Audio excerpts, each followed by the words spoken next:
Well, good morning, everyone.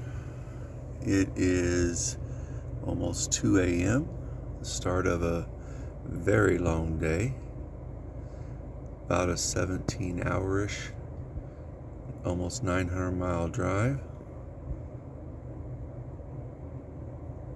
Let's get that in there. 16-hour drive, it says, supposedly.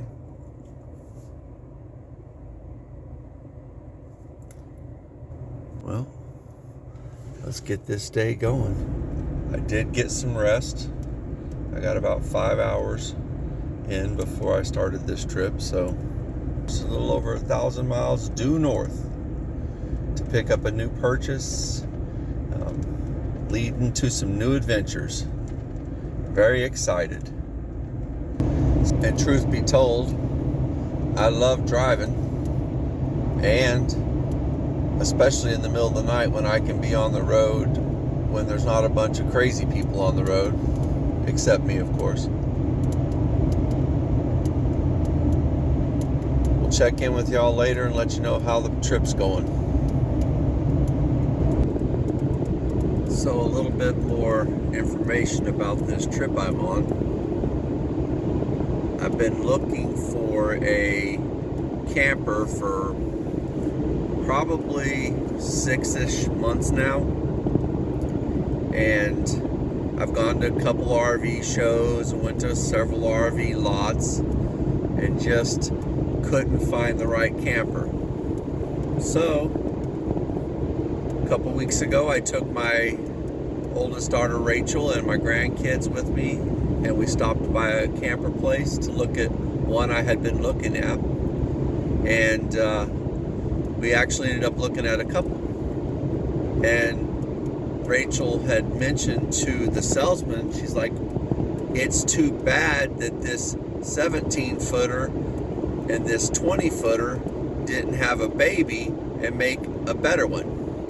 We liked the 17-footer because it had bunks for the kids, and I liked the 20-footer because it had a full bathroom with the shower and the toilet and the sink, whereas the 17-footer had to make a shorter bathroom because of the need for the bunk beds. And the salesman said, well, funny enough, they used to make one. Well, they still made one this year, but it wasn't very popular, and we don't have one here on the lot.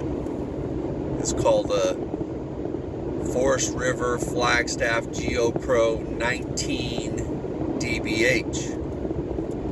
And the thing about this one is it has a big U-shaped dinette up front. It has a nice big bed in the back. It has a full bathroom with a shower and a sink and a toilet, porcelain toilet even. And then above the rear bed in the back, there is a bunk that folds down. So if you have someone with you, like I would occasionally when I have Rachel and the kids or someone else, the bunk would fold down and one of the grandkids could sleep up there, or two of them.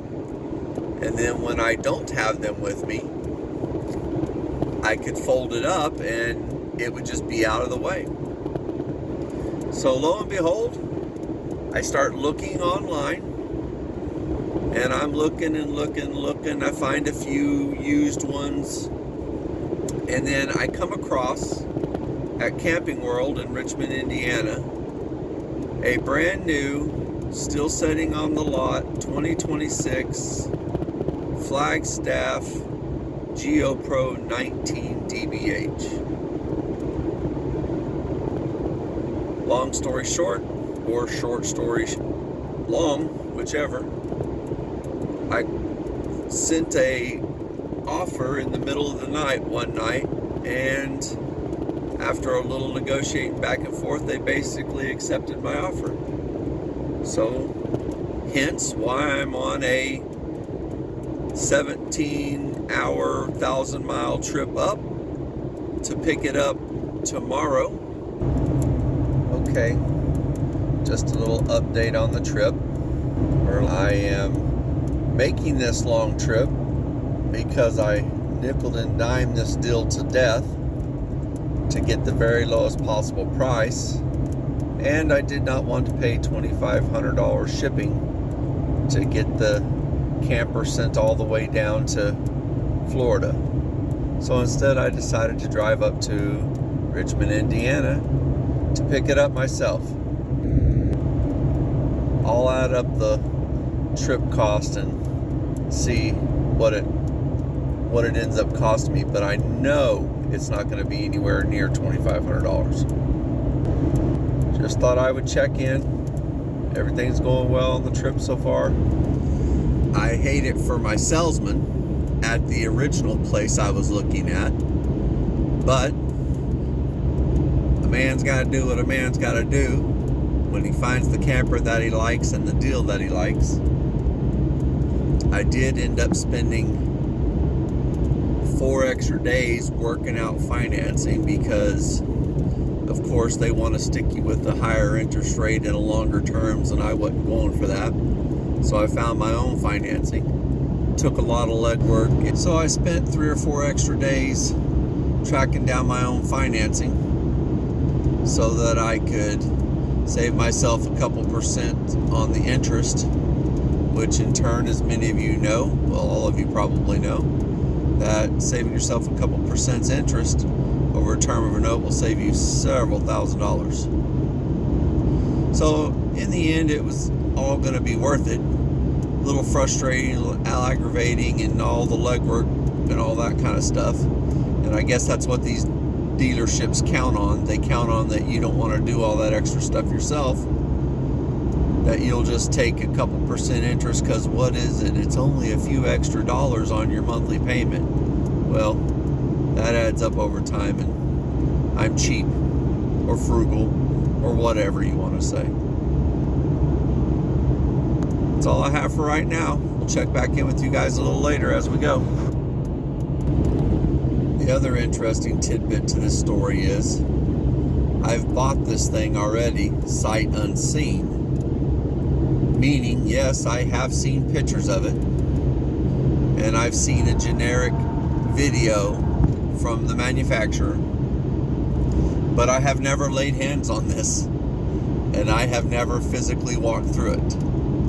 I have seen several other models of their builds with this Forest River Flagstaff GeoPro, and though I've not seen this exact floor plan, I have seen and laid hands on the others, and their build quality is very good. It's a Asdel composite vacuum sealed siding, aluminum framing, so there's no wood to get rotten. Has a lot of other features that I'll explain later in other videos possibly, but yeah, basically bought a camper and have not ever seen it in person. So buying stuff sight unseen is not unprecedented for me.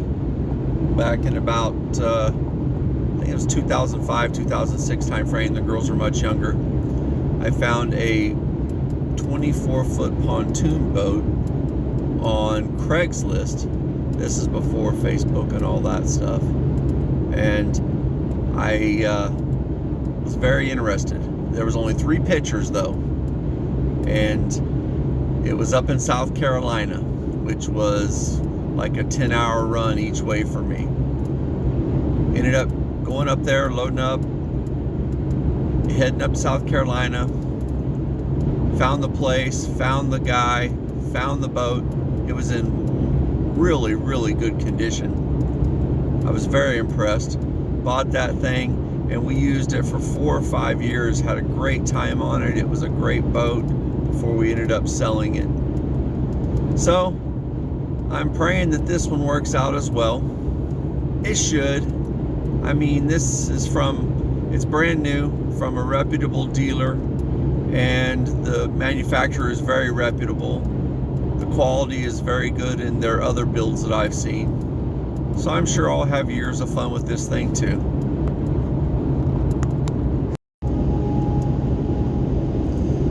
It does put a little knot in your stomach though, spending all that money without ever laying your hands on or seeing something in person. But I'm sure it'll be fine. Oh, yeah, definitely, it's gonna be fine, right? A little before 6 a.m. We've been at this almost 4 hours. Just made my first fuel stop. Looks like dawn's breaking, sun will be up pretty soon. Just a few miles from the Florida-Georgia state line, headed northbound. We'll keep this show a-rolling.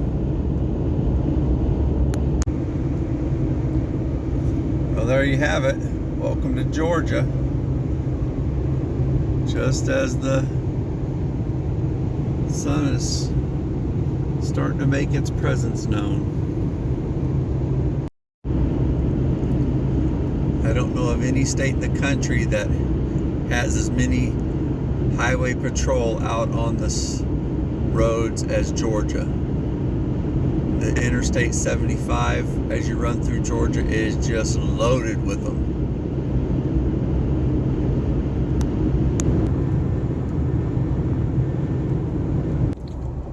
So you like Atlanta, do you?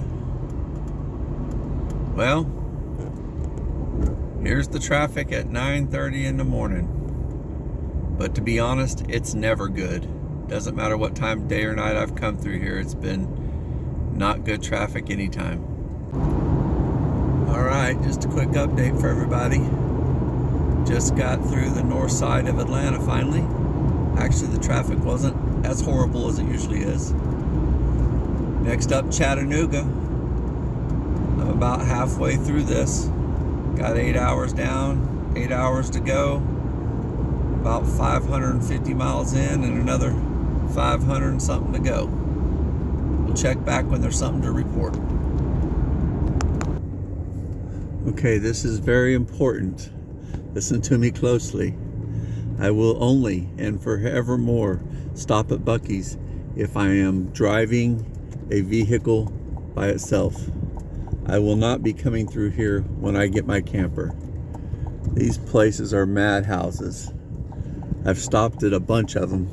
This one is in Adairsville, Georgia, and I've stopped at the one down in Warner Robins, Georgia, and I've stopped at several others, Daytona, but I will not, repeat, will not go to a Buc-ee's pulling a camper.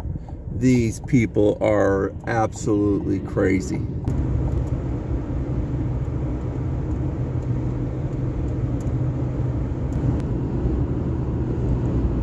Next stop, Knoxville. Here we go. Traffic is so-so. Glad to be out of Georgia.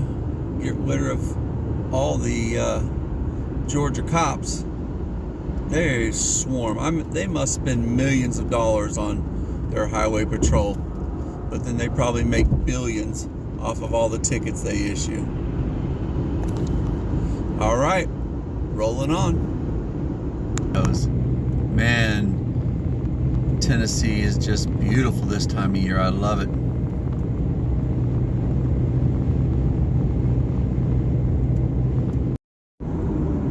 Goodness gracious, Knoxville. You trying to give Atlanta a run for the money on traffic. Crazy. And it's 101 degrees. So there's that. All right. Here's hoping I make it through it.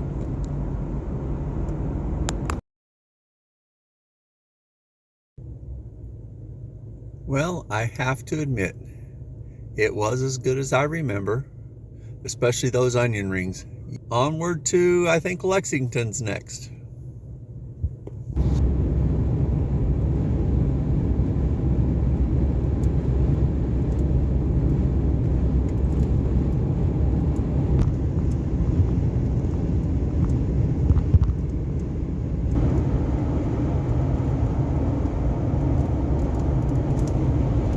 Checking in, just rolled over 900 miles, about 14 hours in. I'm just getting ready to roll into Lexington right now in about 12 miles.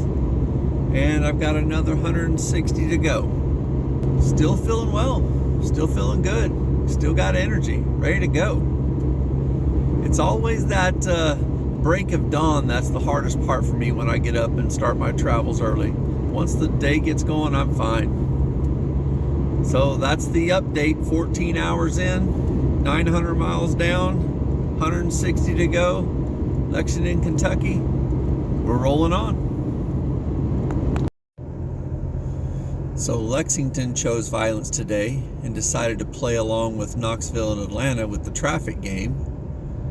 I guess they didn't like me moving right along at a good clip. I'll keep you posted as things happen. Well, I made it through Lexington with that one small delay.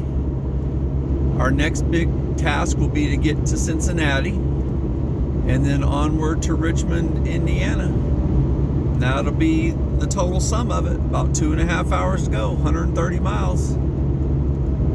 Let's get it. I just thought of something and figured I better point it out. I'm driving through Kentucky, about 135 miles in so far, and so about 2 hours, and I just saw my first cop. And he was literally helping a stranded motorist. That versus Georgia, where there was a cop every mile or two pulling somebody over for revenue. Let that sink in. And that statement has zero politics behind it. All I am meaning to point out is the difference in how the two states operate. Well, all the bigger cities haven't disappointed, except this time I'm rolling into Cincinnati, Ohio, and this is what I'm looking at. So that's fun. Chattanooga, Tennessee did well though. I didn't run into any traffic delays there. But Atlanta, Knoxville, Lexington, and now Cincinnati have all done me dirty. We'll get through it. Here we are, about to go over the Ohio River.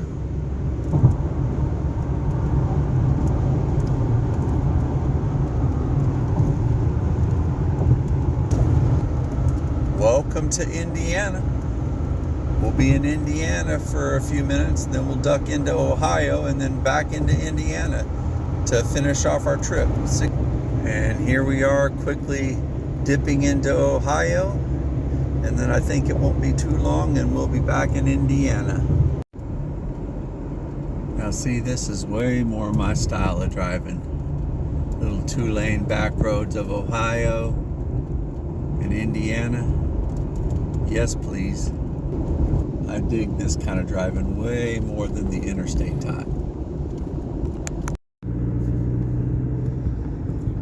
Yes, sir. Yes, sir. American flags everywhere. 4th of July weekend.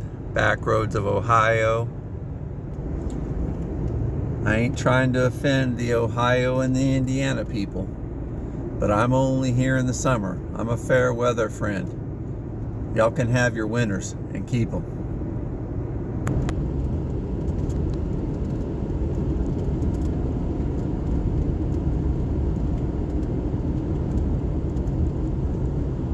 Back roads of America.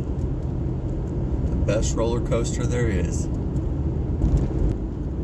This is so funny. I've waved at so many people on this last little stretch of road. I can't even remember the last time I've waved at so many people, and they've waved back. Usually in Florida, I'm telling them they're number one, if you know what I mean.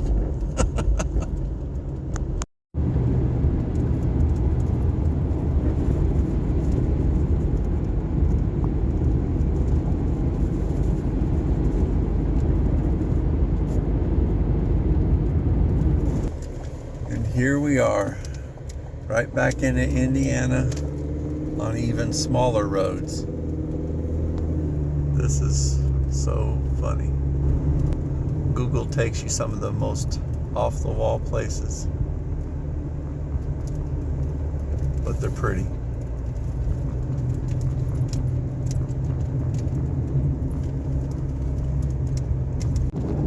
So we're driving State Line Road here, which means everything to my left is in Indiana and everything to my right is in Ohio. The more you know. Okay, a little status check. 1,063 miles, 25.2 miles to the gallon, and 7 p.m. That is officially 17 hours and 1,000 miles. What a day. 25.2 miles to the gallon. The Colorado did well. I, however, think that's probably going to get cut at least in half on the trip back, pulling the trailer. We'll see. Tomorrow's a new day.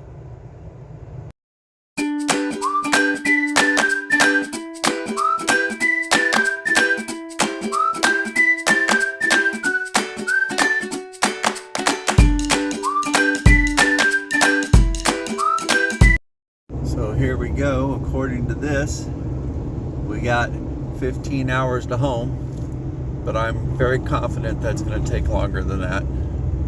Just dragging a trailer now. I've had it for about 30 minutes starting on the road trip here.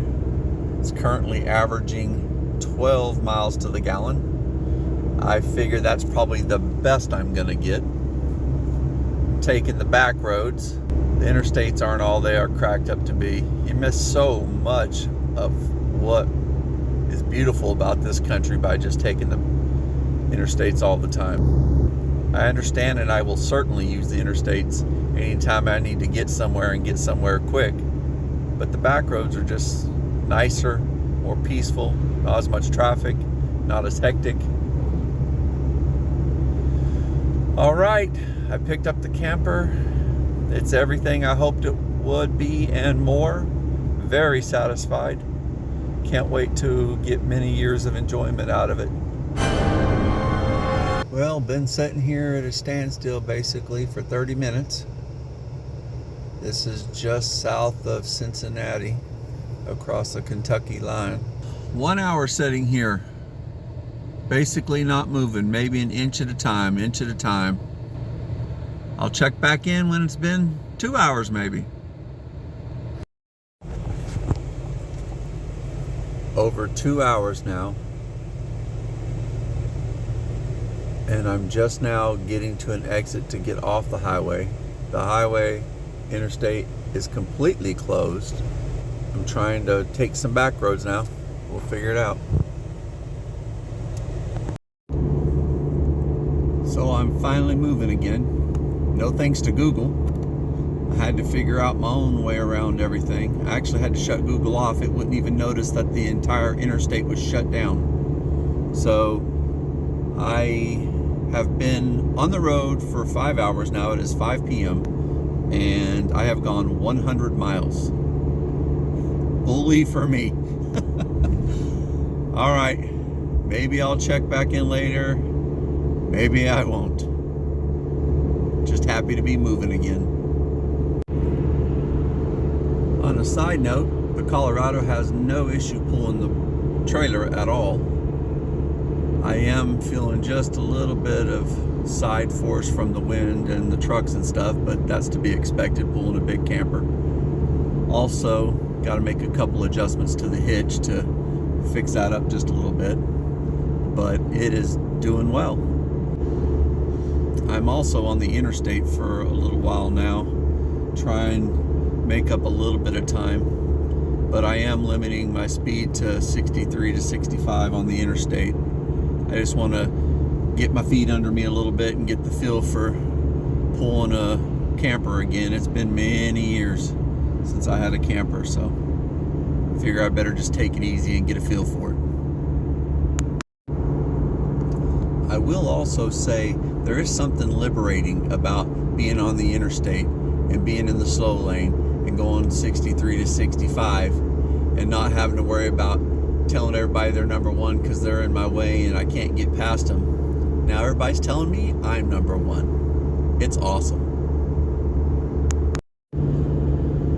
All right, it's 1 a.m. Just rolling through Chattanooga on our way to our next big city, Atlanta. Luckily at 2:30 by the time I get there. It shouldn't be so horrible. Welcome to Georgia. That 3-hour delay for that interstate being shut down put me way behind. I googled it and it says that it was shut down for over 7 or 8 hours. There was a couple semis got together and a big fuel spill and all kinds of stuff that they had to clean up. So anyway, I hope everybody was okay. On my way, stopped a little while ago, spent my first hour sleeping in the camper, pulled up at a rest stop and just took me a little 1 hour siesta. Keeping on, keeping on. Check in with you later. Well, just rolled through Atlanta. Still headed south. It's about 3 o'clock in the morning. I might go another hour or so and try and find another rest stop to grab a few hours of sleep. I'm just glad to have got through Atlanta. Okay, it's 4 o'clock. So I've been on the road 16 hours. Although 3 of it was